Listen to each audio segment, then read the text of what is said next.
Waalaikumsalam. warahmatullahi wabarakatuh. Alhamdulillahilladzi faddalana ala katsirin min ibadihil mu'minin. Assalamu alayka ya malikaz zaman wa ya imamal makan wa ya qa'iman bi amri rahman wa ya warisal kitab wa ya naiba rasulillahi sallallahu alaihi wasallam. Ya man minas sama'i wal ardi aidatuhu, ya man ahla waqti kullu ma'ailatuhu, ya man yunazzalu ghawtu bida'watihi wa yudarru dar'u bibarakatihi wa rahmatullahi wa barakatuh. Bismillahirrahmanirrahim. Al-Fatihah. A'udzu billahi minasyaitonir rajim. Bismillahirrahmanirrahim. Alhamdulillahi rabbil alamin. Rahmanir rahim. Maliki yaumiddin. Iyyaka na'budu wa iyyaka nasta'in. اهدنا الصراط المستقيم صراط الذين أنعمت عليهم غير المغضوب عليهم ولا الضالين آمين. الحمد لله رب العالمين. اللهم صل وسلم على سيدنا محمد وعلى آله وصحبه أجمعين. إلهي أنت مقصودي ورضاك وتوبي أعطني محبتك ومعرفتك وأعطني معك أبدا. Yang sama-sama kita muliakan para alim ulama, para hujat, para asatidzah semuanya, ikhwan dan akhwat, beserta malaikat online seluruh dunia yang selalu dimuliakan oleh Allah. Puji syukur kepada Allah atas limpahan karunia yang kita rasakan hingga sore hari ini. Shalawat dan salam untuk Kanjeng Nabi Muhammad sallallahu alaihi wasallam. Atas semua karomahnya, atas semua perjuangannya, kita semuanya bisa merasakan, mengamalkan amaliyah para pecinta kesucian jiwa. Dan mudah-mudahan kita semuanya diistiqomahkan. Amin ya rabbal alamin.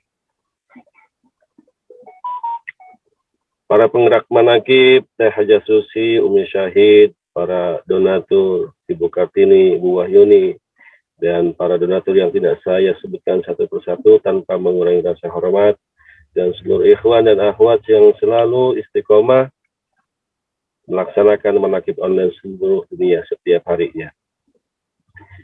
Izinkan sore hari ini saya membadali Kiai Samsul Bahri yang seharusnya bertugas sore hari ini. Ikhwan dan akhwat, dalam kitab Fadhailus Syuhur, Pangsa menjelaskan rahasia-rahasia huruf yang terkandung dalam setiap bulannya. Kemarin kita sudah membahas tentang huruf dal, yaitu bauk, dan hari ini kita membahas huruf yang kedua, yaitu huruf wawu, yang dituliskan oleh pengarsa bahwa huruf wawu ini adalah bermakna al-wukuf. Pengarsa menuliskan wa ammal wawu fi hadza syahri al-wukuf. Annal wukufa huwa aqrabut turuq ila Allah Ta'ala ba'da turuqil muraqabah. Pengarsa menjelaskan bahwa yang namanya wukuf ini adalah jalan yang tercepat, jalan yang terdekat dibandingkan dengan muraqabah. Di sini kata yang diambil oleh pengarsa adalah aqrabu, menggunakan isim tafdil. Ketika ada isim yang diawali dengan alif, itu bermakna lebih. Ketahuilah bahwa yang namanya wukuf itu adalah cara yang paling cepat untuk sampai kepada Allah dibandingkan dengan metode muraqabah.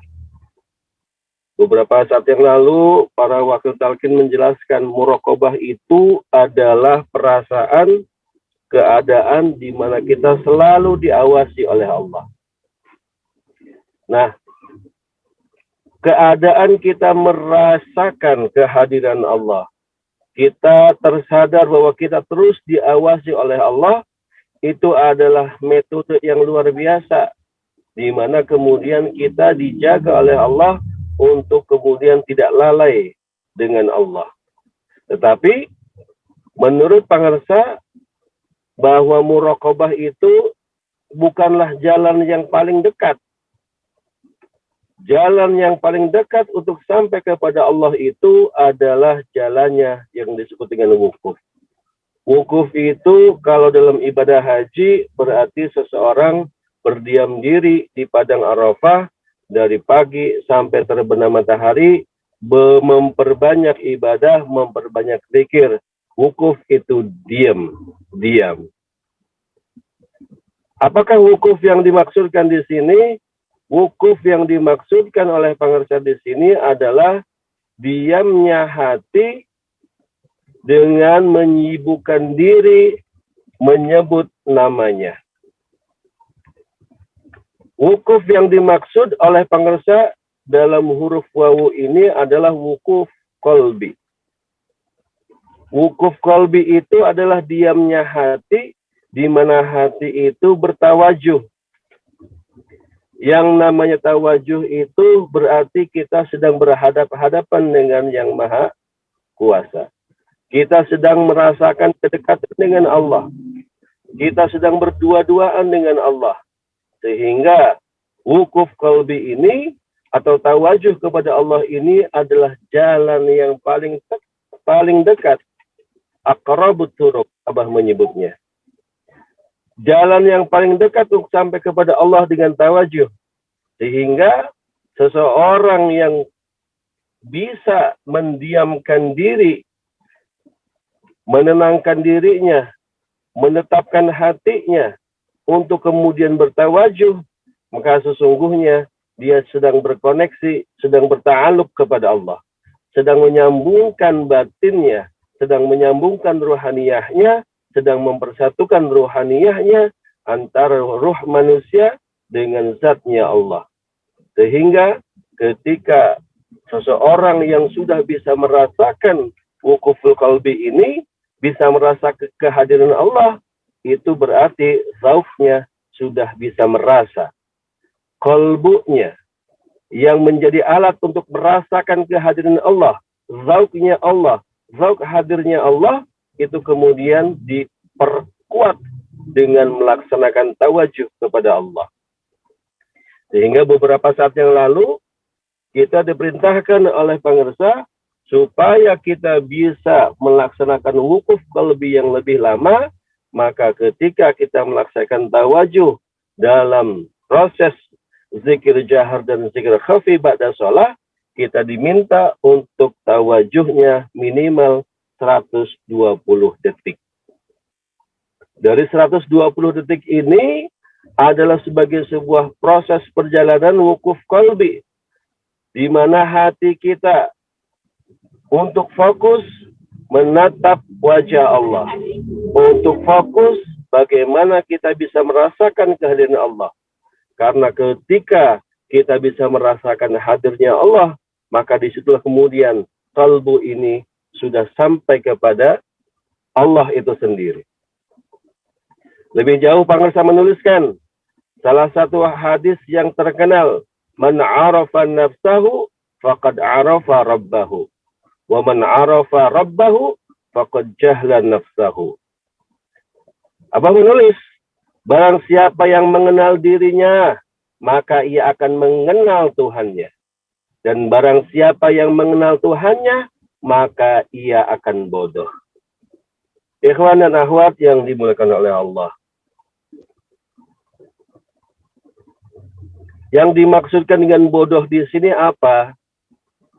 Bahwa orang yang paham tentang dirinya, paham tentang anatomi tubuhnya, paham tentang anatomi ruhaniyahnya, maka sesungguhnya dia tahu betapa hebatnya Allah menciptakan struktur jasad manusia. Betapa dahsyatnya Allah itu membuat struktur rohaniyah manusia. Sehingga kesempurnaan struktur jasmani, kesempurnaan struktur rohani ini, itu kemudian menumbuhkan kesadaran bahwa manusia di hadapan Allah itu tidak ada apa-apanya. Kita ini adalah kosong. Kita ini adalah makhluk yang bodoh. Makhluk yang tidak punya kemampuan apapun.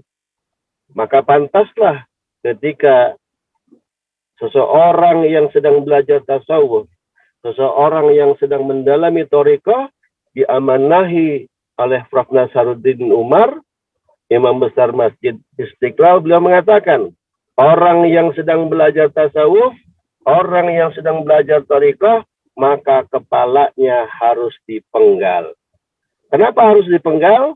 Artinya, logika manusia, otak manusia yang selama ini merasa paling pintar, merasa paling benar, merasa paling hebat dengan kekuatan akal pikirannya, itu harus ditinggalkan. Karena berbicara thariqah, berbicara tasawuf, itu bukan berbicara tentang logika, tetapi berbicara sesuatu di atas logika. Tasawuf dan thariqah adalah sesuatu yang sifatnya post-logik. Sesuatu yang akal tidak akan bisa, tidak akan mampu untuk mengarungi rahasia-rahasia gaib tentang Allah Subhanahu wa Ta'ala. Maka dari man arafan nafsahu tadi, Abah mengajarkan kita mah supaya paham dengan diri kita, supaya tahu tentang diri kita, maka yang harus dilakukan oleh kita adalah zikir sebanyak-banyaknya. Zikir di atas rata-rata, zikir jahar ini itu disampaikan oleh guru kita, itu akan menguak rahasia-rahasia gaib yang semuanya itu adalah berasal dari cahaya ma'rifatullah. Cahaya-cahaya Allah yang masuk ke dalam tubuh kita, ke dalam ruhaniyah kita, sesungguhnya itu adalah ruhaniyah yang sedang dipancarkan cahaya Allah, supaya apa? Supaya kemudian muncul kesadaran bahwa kita ini di hadapan Allah itu tidak ada apa-apanya. Tetapi bukan berarti kita tidak mampu untuk kemudian bisa mencapai tingkatan manusia yang lebih baik lagi dari manusia-manusia yang lainnya. Indikator bahwa hati kita sudah bertawajuh, hati kita sudah bisa bertaaluk kepada Allah, hati kita sudah bisa merasakan kehadiran Allah, zauknya itu terasa, rasanya hadirnya Allah itu bisa dirasakan oleh diri kita. Indikatornya minimal ada 3. Yang pertama, ada di lisan kita. Ketika Allah telah hadir, maka kata-kata yang muncul dari lisan kita adalah lisan yang baik-baik saja. Kalimat-kalimat yang muncul dari mulut kita adalah kalimat thayyibah, kalimat-kalimat yang baik, kalimat-kalimat yang selalu menenangkan telinga orang yang mendengarnya. Indikator kedua, perbuatan kita ketika telah bisa merasakan hadirnya Allah, zauk itu terasa, maka perbuatan kita adalah perbuatan-perbuatan yang baik. Perbuatan-perbuatan yang tidak membuat orang lain menjadi tersinggung, membuat orang lain tidak marah, membuat orang lain kemudian merasa tenang ketika berada dengan diri kita. Maka itulah indikator bahwa cahaya Allah itu sudah mulai masuk ke dalam diri kita. Ikhwan dan akhwat yang dimuliakan oleh Allah, bagaimana lisan yang keluar dari guru kita? Lisan yang keluar, kalimat-kalimat yang keluar dari guru kita, itu adalah kalimat-kalimat yang menenangkan, kalimat-kalimat yang menyenangkan, kalimat-kalimat yang membuat hati kita termotivasi. Segala masalah ketika kita mendengarkan nasihat guru, mendengarkan tausiah dari Abah, hati kita merasa tenang. Masalah-masalah yang ada kita rasakan seolah-olah pergi begitu saja. Ketika kita bersama dengan Pangersa Abah, perbuatan beliau itu membuat hati kita bahagia.